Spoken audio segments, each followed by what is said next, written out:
Now, Mr. Sanjay Singh.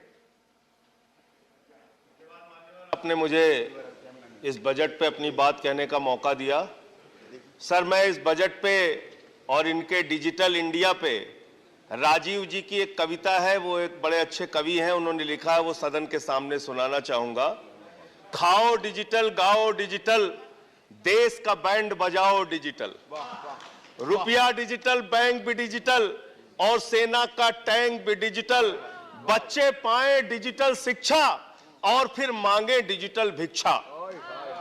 बच्चे पाए digital शिक्षा और फिर मांगे डिजिटल भिक्षा।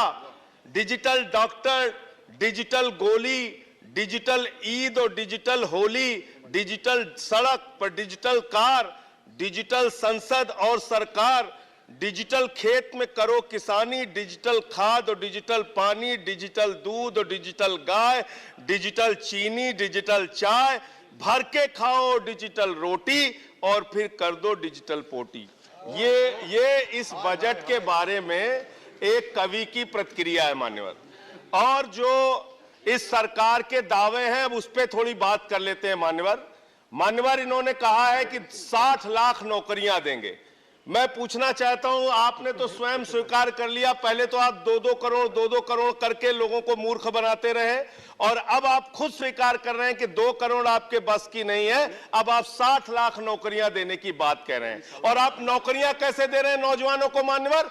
35,000 रेलवे भर्ती के लिए 1 करोड़ नौजवानों ने उसमें फॉर्म भरा और उसके बाद जब उसका परिणाम आता है उसमें घोटाला और गड़बड़ी की जाती है। जब वो नौजवान सड़क पर नौकरी मांगने के लिए निकलते हैं उनको लाठियों से पिटवाया जाता है प्रयागराज में, उनको पटना में लाठियों से पिटवाया जाता है, घर में घुस के लाठियों से पीट पीट के आप नौकरी दे रहे हैं, आंसू गैस के गोले छोड़ छोड़ के आप नौकरी दे रहे हैं। आप कर्मचारियों की बात इस बजट में कर लीजिए मान्यवर। जब कर्मचारियों की चर्चा होती है, पूरे देश के कर्मचारियों की एक ही मांग है, पुरानी पेंशन की बहाली की जाए, पुरानी पेंशन की बहाली की जाए। 40 दिन कोई सांसद और विधायक रह लेता है, पूरे जीवन भर उसको पेंशन मिलती है। 40 साल कोई कर्मचारी नौकरी करता है, उसकी पेंशन आपने खत्म कर दी। पेंशन तो छोड़िए, टैक्स के राहत की उम्मीद थी कर्मचारियों को, आपने इस बजट में वो भी नहीं दिया। इसके साथ साथ मान्यवर, आपने इस बजट में किया क्या है?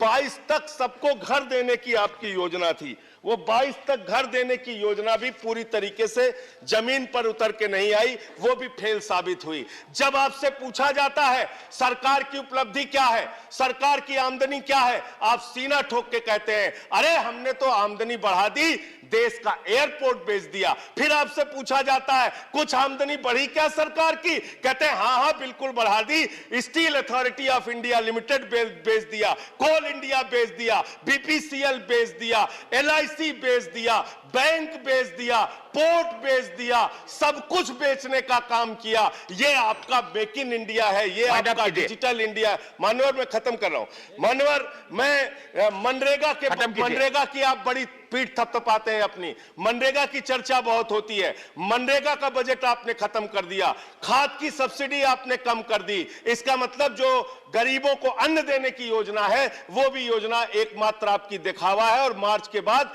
गरीबों को अनाज हिंदुस्तान में मिलना बंद हो जाएगा।